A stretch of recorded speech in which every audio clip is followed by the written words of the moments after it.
नमस्कार जी।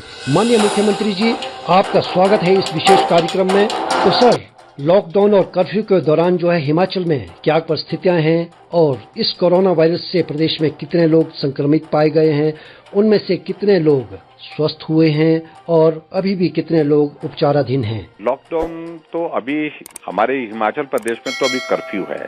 पूरे देश भर में लॉकडाउन है, लेकिन हमने पहले दिन से ही तय किया कि हिमाचल प्रदेश में हम कर्फ्यू लागू करेंगे और वो आज तक भी लागू है। एक बात तो ये है, और ये इसलिए किया हमने क्योंकि हम चाहते थे कि लोग इसकी गंभीरता को समझे, ताकि इसको हम सख्ती से लागू कर सकें, क्योंकि ये वायरस बहुत खतरनाक है। अगर लोग बाहर खुले में घूमना शुरू करेंगे तो उससे बहुत सारे लोग जो है संक्रमित हो जाएंगे। ऐसे में हमने ये निर्णय लिया था।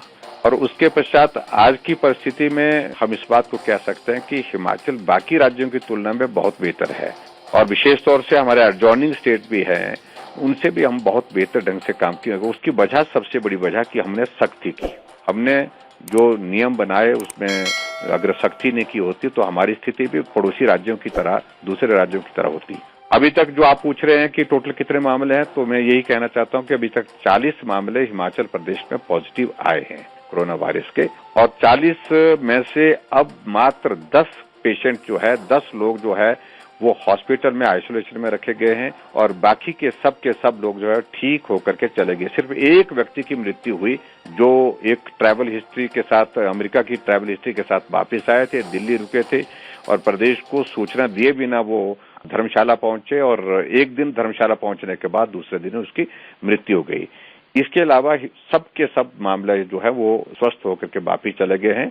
10 मामले जो रहते हैं, मैं उम्मीद करता हूं कि एक हफ्ते के अंदर हमारे हिमाचल प्रदेश में कोरोना वायरस का अगर कोई नया मामला नहीं आता तो सिर्फ एक मामला रहेगा, जो अंतिम दिनों में अभी जो पिछले 6 दिन पहले जो हमको हिमाचल प्रदेश में हमको मिला है। जी, तो सर, हिमाचल प्रदेश के नागरिकों एवं यहाँ कार्य करने वाले प्रवासी मजदूरों को जीवन की मूलभूत सुविधाएं उपलब्ध करवाने के लिए प्रदेश सरकार द्वारा क्या कुछ किया जा रहा है?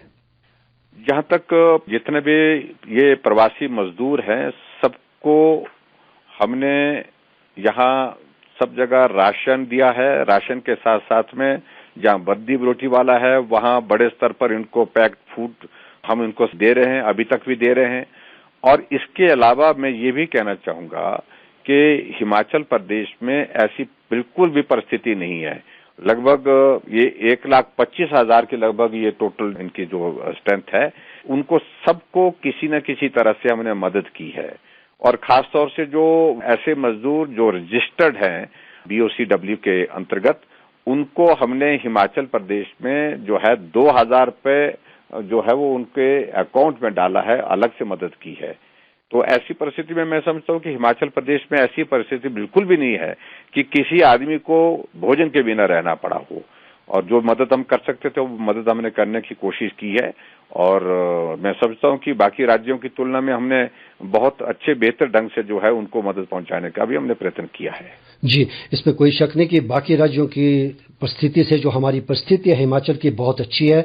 तो सर, हिमाचल प्रदेश के नागरिकों एवं आम जनमानस के कोरोना वायरस के संक्रमण एवं लक्षणों की जांच हेतु किन किन संस्थानों को चिन्हित किया गया है, जहां जो है जांच की सुविधा उपलब्ध करवाई गई है, और आने वाले समय में और ऐसे कितने केंद्र खोलने की योजना है सरकार की, जिसमें लोगों को अधिक से अधिक चिकित्सा जांच की सुविधा उपलब्ध हो सके? शुरू के दौर में हिमाचल प्रदेश में जांच के लिए हमारे पास सिर्फ 2 ही जगह ये सुविधा उपलब्ध थी, एक IGMC शिमला और दूसरा टांडा मेडिकल कॉलेज में। लेकिन अब जो है, अब उसके बाद फिर हमने इसको बढ़ाने की कोशिश की। एक तो हमने हमारी कसौली वाली लैब है, वहां इसका हम इस्तेमाल कर रहे हैं, तीसरा स्थान वो हो गया। उसके बाद अब मंडी में भी हमको परमिशन मिल गई है, चौथा स्थान वो हो गया। और उसके बाद अब हमको पालमपुर की भी जो है, जो वहां पर हमारी यूनिवर्सिटी है, वहां पर भी हमको इसकी इजाजत मिल गई है। अब हमारे हिमाचल प्रदेश में 5 स्थानों पर कोरोना वायरस के टेस्ट जो है अब हो रहे हैं। और ऐसी परिस्थिति में मैं समझता हूं कि जो हमारे ऊपर जो प्रेशर रहता था कि ज्यादा से ज्यादा सैंपल एक दिन में निकले, तो उसमें काफी हद तक हमारी मदद हो पा रही है। अब 250-300 तक जो है सैंपल एक दिन में हम जो है वो क्लियर कर रहे हैं। जी, तो सर, प्रदेश में टेस्टिंग किट्स और दूसरे आवश्यक जांच उपकरण तथा दवाइयों की उपलब्धता किस प्रकार सुनिश्चित की जा रही है, इस पर कुछ टिप्पणी करना चाहेंगे सर? इसमें मुझे सिर्फ इतना कहना है, शुरू के दौर में हमको हिमाचल प्रदेश में क्या पूरे देश भर में दिक्कत आई, क्योंकि ना देश की प्रेपरेशन थी, ना तैयारी थी, ना प्रदेश की भी उस तरह की तैयारी थी। जब मामले आए तो विशेष तौर से सैनिटाइजर के साथ साथ में मास्क के साथ साथ में जो खासतौर जो पॉजिटिव केस को डील करने के लिए जो पीपी किट होती है, उसकी दिक्कत रही शुरू में। लेकिन बहुत ज्यादा दिक्कत हिमाचल प्रदेश में नहीं आई। आज की तारीख में हमारे पास ये सारी चीजें प्रचुर मात्रा में उपलब्ध हैं, कहीं भी किसी प्रकार की कोई कमी नहीं है। और आने वाले समय में हमने इस बात को भी सुनिश्चित किया है कि क्वालिटी के साथ साथ में ठीक दाम पर हमको ये सारी चीजें उपलब्ध हो। उस बात को सुनिश्चित करने के लिए हमने टेंडर की प्रक्रिया भी की है, शॉर्ट टेंडर किया है, और शॉर्ट टेंडर के तहत ताकि हम ये सारा प्रोक्योरमेंट जो है ठीक समय में कर सके, ताकि आने वाले समय में अगर कोई इस तरह के मामलों में अगर बढ़ोतरी होती है तो उस वक्त हमारे पास किसी भी चीज की कमी ना हो, इस बात को सुनिश्चित करने के लिए। जी सर, लॉकडाउन और कर्फ्यू के दौरान हिमाचल प्रदेश के नागरिकों से आपको कितना सहयोग प्राप्त हुआ है, और अगर लॉकडाउन और कर्फ्यू की परिस्थिति बदलती है, आगे बढ़ता है, तो उस परिस्थिति में क्या कुछ आपकी अपेक्षाएं हैं आम लोगों से? इस विषय में केंद्र सरकार से जो है क्या कुछ मंत्रणा चल रही है, इस संबंध में कुछ कहना चाहेंगे? निश्चित रूप से मैं तो सबसे पहले तो मैं आभार व्यक्त करना चाहता हूं हमारे देश के प्रधानमंत्री नरेंद्र मोदी जी का। आज संकट के दौर में जिस तरह के मजबूत नेतृत्व की इस देश को आवश्यकता थी, वो मजबूत नेतृत्व नरेंद्र भाई मोदी जी के रूप में हमारे पास है। और वो भारत का ही नहीं, पूरे विश्व का आज की परिस्थितियों में, इस हालात में, कठिन परिस्थितियों में एक तरह का नेतृत्व कर रहा है। पूरा विश्व इस बात को स्वीकार कर रहा है कि भारत जो कर रहा है बहुत बेहतर कर रहा है, और ये बात हमको स्वीकार करनी पड़ेगी। 135 करोड़ के देश में अगर हम मामलों के मामले में देखें, ठीक है कुछ बढ़ोतरी पिछले कुछ दिनों में हुई है, अभी भी हो रही है, लेकिन उसके बावजूद भी हम दुनिया में जिन देशों में कोरोना फैला है उनमें से सबसे ऐसी जगह है जहां सबसे कम डेथ हो रही है, और जो है वो डबलिंग रेट भी सभी देशों की तुलना में अभी तक भी कम है, इतनी बड़ी पॉपुलेशन में भी। तो ऐसी परिस्थिति में उनका एक बहुत बड़ा योगदान, और उनके आह्वान पर चाहे वो जनता कर्फ्यू की बात कही, चाहे लॉकडाउन फर्स्ट, चाहे वो लॉकडाउन सेकंड, और जो भी उन्होंने बात कही, तो पूरे देश की जनता ने उसको स्वीकार किया, और हिमाचल प्रदेश की जनता ने भी बहुत बड़ा सहयोग दिया। उनका मैं हृदय से आभार व्यक्त करता हूं। किसी भी व्यक्ति ने जो है इस बात का विरोध नहीं किया, और आज भी लोग ये कह रहे हैं कि लॉकडाउन अगर जरूरी लगता है कोरोना वायरस को समाप्त करने के लिए, तो हम उसके लिए भी तैयार हैं। तो ऐसी परिस्थिति में हिमाचल के लोगों का बहुत बड़ा कंट्रीब्यूशन रहा है, बहुत समर्थन रहा है, सहयोग रहा है, उनका मैं आभार व्यक्त करता हूं। और आपके माध्यम से मैं यही कहना चाहता हूं कि अभी भी हमको जो है, भले ही हमारे हिमाचल प्रदेश में हमारे कोरोना वायरस के जो केसेस कम हैं, लेकिन फिर भी बहुत सतर्क रहने की आवश्यकता है, सजग रहने की आवश्यकता है, सावधानी बरतने की आवश्यकता है।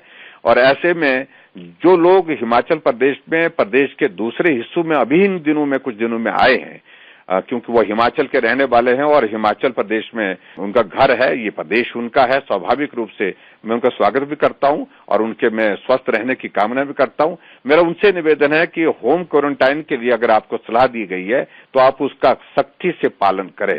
वो आपके लिए भी बहुत आवश्यक है, आपके परिवार के लिए भी बहुत आवश्यक है, और हमारे प्रदेश के लोगों के लिए भी बहुत आवश्यक है। ये मैं आपके माध्यम से निवेदन करना चाहता हूं। और आने वाले समय में भी इस कोरोना वायरस के मामले में जो भी सरकार के माध्यम से जो बातें आएंगी, उनमें आपका सहयोग चाहिए, ये मैं जनता से अपील करता हूं। जी, तो इस दौरान आम जनमानस से आपको क्या अपेक्षाएं हैं, और अगर लॉकडाउन और कर्फ्यू आगे बढ़ता है तो? जी, मैं यही बात कह रहा हूं कि आज की परिस्थिति में पूरे देश भर में जो हालात हैं, लॉकडाउन मुझे लगता है कि अभी बढ़ेगा। और खास तौर से अगर प्रदेश की हमारी परिस्थिति को अगर हम देखें, हिमाचल प्रदेश में हम काफी हद तक राहत महसूस कर रहे हैं, क्योंकि नए मामले पिछले कई दिनों से नहीं आए हैं। और अगर मामले नए नहीं आते हैं तो उस सूरत में हम हिमाचल प्रदेश में जो है वो कुछ एक्टिविटी शुरू करने की परिस्थिति में हो सकते हैं, यानी कि दुकानें खोलने की बात हो सकती है। अगर केंद्र ने इस बात को स्वीकार किया हमारे आग्रह को, तो हम उसमें आगे बढ़ेंगे। और उसके साथ साथ में हम चाहते हैं कि आर्थिक गतिविधि अब शुरू थोड़ी होनी चाहिए, और केंद्र का भी मत है। और उसके साथ साथ में डेवलपमेंटल एक्टिविटी, विकास के कार्य जो अवरुद्ध पड़े हैं उस पर भी गति आनी चाहिए। इन सारी चीजों के लिए जो भी आवश्यक होगा वो करने की हम कोशिश करेंगे, लेकिन जनता से मेरा यही निवेदन है कि मास्क पहने रखें और सोशल डिस्टेंसिंग को मेंटेन करें, और ऐसे में अनावश्यक रूप से भीड़ वाले इलाके, भीड़ वाले कार्यक्रम उनमें ना जाएं और वो कार्यक्रम करने भी नहीं चाहिए। ऐसी परिस्थिति में यही मेरा हिमाचल प्रदेश की जनता से निवेदन है। जी, तो वैसे तो माननीय मुख्यमंत्री जी आपने सब कुछ कह दिया, जाते जाते हिमाचल प्रदेश के नागरिकों को क्या कुछ कहना चाहेंगे, क्या कुछ संदेश देना चाहेंगे? बस यही मेरा आपके माध्यम से प्रदेश की जनता के लिए निवेदन है, यही संदेश है कि ये अलग तरह की परिस्थिति है। ये वायरस अभी तक भी समझ में नहीं आ पा रहा है इसका इलाज क्या है। जब इलाज नहीं है तो उसमें एक ही बात पूरी दुनिया में सामने आई है कि इससे बचना है। बचने का रास्ता यही है कि हम सोशल डिस्टेंसिंग करें, और सोशल डिस्टेंसिंग के साथ साथ में हम मास्क का प्रयोग करें, हाथ को बार बार धोएं, और हाथ धोने के लिए जिस प्रकार से हमने पहले का साबुन से अच्छी तरह से हाथ धोएं और 20 सेकंड तक अच्छी तरह से साबुन से हाथ अगर धोते हैं तो ये वायरस समाप्त हो जाता है। इसके अलावा अगर आपके पास सैनिटाइजर है, सैनिटाइजर का इस्तेमाल कर सकें, लेकिन उसके बावजूद भी खास तौर से मेरा यही है कि जो हमारी सरकार के माध्यम से जो कदम उठाए हैं उसमें अपना सहयोग दें, उसमें अपना समर्थन दें, और अनावश्यक रूप से भीड़ वाले स्थानों पर ना जाएं। और विशेष तौर से जो 60 साल से ऊपर के हमारे बुजुर्ग हैं उनसे भी इस बात के लिए निवेदन मेरा है कि वो अनावश्यक रूप से घर से बाहर ना जाएं, घर में रहें, घर में आराम करें। माननीय मुख्यमंत्री जी, आपने आम जनमानस और प्रदेशवासियों को आकाशवाणी के द्वारा जो विशेष जानकारियां उपलब्ध करवाई उसके लिए आपका बहुत बहुत धन्यवाद सर। जी नमस्कार, धन्यवाद, बहुत बहुत धन्यवाद।